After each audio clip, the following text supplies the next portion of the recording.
ये प्रशासनिक जो प्रशासन पुलिस बल तैनात है वो हमको रोक नहीं सकती, आदिवासी समाज को रोक नहीं सकती। आप देख रहे हैं छत्तीसगढ़ में जो हुआ है कि जिला प्रशासन का डीसी का ऑफिस तक घुस करके लोग अपना मांग रख सकते हैं। तो ये क्या है, ये इतना सब फोर्स से हम लोग डरने वाले नहीं हैं। अब बस शर्त है कि अभी गांव घर टोला मोहल्ला से अभी थोड़ा कम निकले हैं कि सब तैयारी कर रहे हैं। तो भी आज जितने भी आए हैं हमारे साथ में सबको हमारे ओर से धन्यवाद देते हैं। आज प्रशासन को और हेमंत सोरेन को दिखा देंगे कि हम लोग पर्व से ज़्यादा अपना स्थान को बचाने के लिए हम लोग तैनात हैं। क्योंकि रैंप हटेगा तभी हमारे आने वाला पीढ़ी युगों युग तक कुशलता पूर्वक पर्व मना पाएंगे, और नहीं तो ये केचा केची में कितना दिन नहीं करेगा। ये सरकार जाने के बाद फिर हमारा वही हाल होगा। हेमंत जी को समझ जाना चाहिए कि आदिवासी को पुलिस प्रशासन से रोक नहीं पाता है। आज तक कोई भी सरकार, भारत का कोई भी सरकार रोक नहीं पाई है।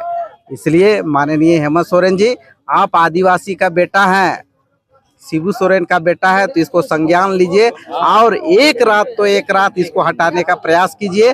और अन्यथा नहीं तो हम लोग तो रणनीति बना ही रहे हैं, ये आंदोलन तय रहेगा। ज़्यादा प्लानिंग वजह से आंदोलन होगा और झारखंड बंदी सत्ता धरना का भी हम लोग घोषणा जल्द करने वाले हैं। राजेश को बैठाया था, यदि ये हमारे आदिवासी पर काम नहीं करेंगे तो इनको भी हटाने का काम करेंगे। देखिए, धर्म पर क्या होता है, झुकी जाती है, प्यार मोहब्बत से बात की जाती है। धर्म एक संवेदनशील ये है, लेकिन यहाँ के मुख्यमंत्री इस पर कोई संज्ञान नहीं ले रहे हैं। बशर्ते हम लोग का आवाज को दबाने के लिए फोर्स लगाया गया है, हजारों फोर्स लगाया गया। इसी दिन के लिए हम लोग अलग राज्य लिए थे, इसी दिन के लिए हम लोग झारखंड लिए थे। तो हमें लगता है कि मुख्यमंत्री का को लेकर के अब आर पार की लड़ाई होगी और व्यापक जन आंदोलन की ओर हम लोग बढ़ने वाले हैं। हालांकि एक ही दिन और बचा हुआ है, ऐसे में आप लोग यहाँ पे एकत्रित हुए हैं, आगे क्या कुछ रणनीति? देखिए, हम लोग रोज सरहुल मनाएंगे। सरहुल मनाने से नहीं होता है, सरहुल का बहुत दर्शन होता है, सरहुल की वैज्ञानिकता होता है, उसकी जल जंगल जमीन को बचाया जाता है, उस पर हमारे पाहन पुरोहित जो है उस फोरकास्ट करते हैं। वो दर्शन कहाँ गया? ये दर्शन को जानता है यहाँ के मुख्यमंत्री? हमें लगता है कि ये सरहुल को समाप्त करने की साजिश है। हमारा जो है यहाँ पर जो जुलूस आएगा उसको भी समाप्त करने का साजिश है। इसलिए साजिश है कि आप 30-31 तारीख को आप गवर्नमेंट प्रोग्राम कर रही है। हमें लगता है कि ये मुख्यमंत्री बौरा गया है, ये आदिवासी के नाम पर सीट जो मिल गई है ना, तो बौरा गया है। हम लोग इसको सीट से निकालने का काम करेंगे। डंके की चोट में कहना चाहता हूँ, फोर्स लगाने की क्या जरूरत है भाई? कभी देखा था आपने आजाद भारत के बाद जो भी सरहुल हुआ होगा, यहाँ पर इतना फोर्स रहेगा जी?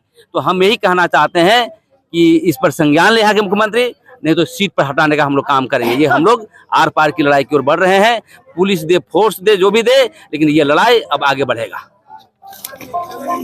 एकत्रित होने का आज कारण क्या है, विशेष वजह? अभी कल एक दिन बाद सभी पूजा भी है, क्या कुछ चीज़ों को लेकर क्या? देखिए, एकत्रित होने का हम लोग का उद्देश्य है, हम लोग रैंप तक जाना चाह रहे थे और हम लोग पहले भी घोषणा किए थे कि सरकार रैंप को हटा दे, क्योंकि हमें परमानेंट सॉल्यूशन चाहिए।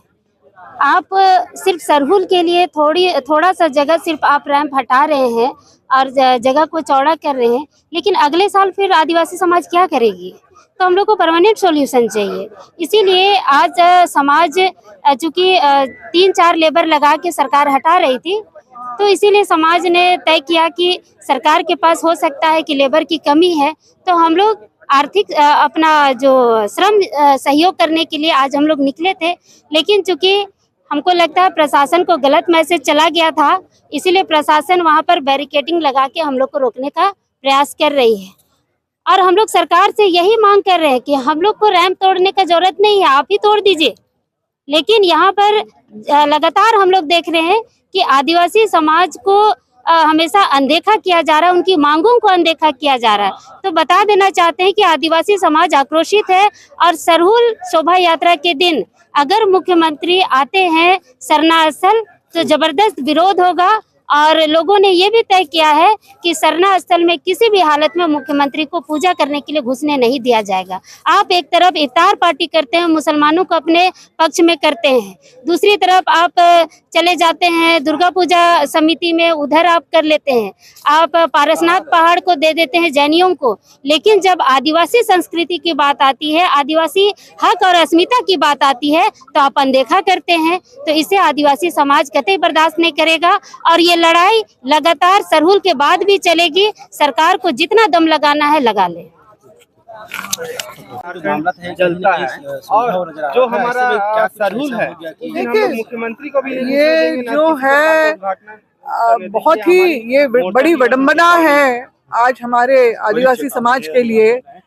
जो आप लोग जो हम लोगों ने अपनी जायज मांग को लेके जो बातें रखना शुरू की थी वो आंदोलन में कैसे बदल गया, क्योंकि सरकार की तरफ से कोई भी सकारात्मक पहल जो उस जायज मांग को मानने के लिए जो कुछ भी नहीं हो रहा था।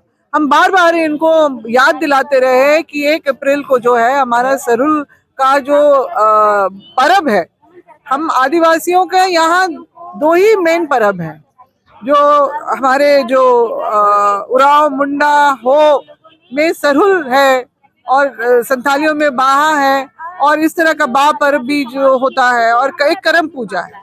2 ही मेन है जिसको अलग अलग नाम से हम लोग जानते हैं और हमारी जो है अपनी प्रकृति से जिस तरह की आस्था है उसी का एक केंद्र बिंदु जो यहाँ पर सिरम टोली बना। मेरे पिताजी स्वर्गीय कार्तिक उरांव जी ने, बाबा कार्तिक उरांव जी ने इसको एक केंद्र बिंदु बनाया है यहाँ पर। और जो सरहुल शोभा यात्रा की जो शुरुआत उन्होंने की वो इसलिए ताकि आदिवासी अपनी परंपरा संस्कृति पे गर्व करते हुए अपने घर से बाहर निकले, सड़क पे निकले और लोगों को दर्शाए। और मात्र कुछ लोगों के द्वारा शुरू की गई वो शोभा यात्रा इन 55-56 सालों में जो भव्य रूप लिया, जिसको देश दुनिया के लोग देखते हैं। एक हमारे आपसी प्रेम, सौहार्द, एकता और जो उत्साह उल्लास का जो एक प्रतीक, जिसको 2022 में देश में हुए सर्वे में 5वां स्थान मिला, उसको जो है खत्म नष्ट करने की ये सारी सरकारी योजना बनी। और ओरिजिनली तो ये फ्लाईओवर जो है कनेक्टिंग फ्लाईओवर था, मगर निश्चित रूप से षड्यंत्र के तहत ये जो रैंप उतारा गया है, इन्हें हमारा पूरा जो है विरासत को नष्ट करने का जो काम इसमें हम लोग को दिख रहा है।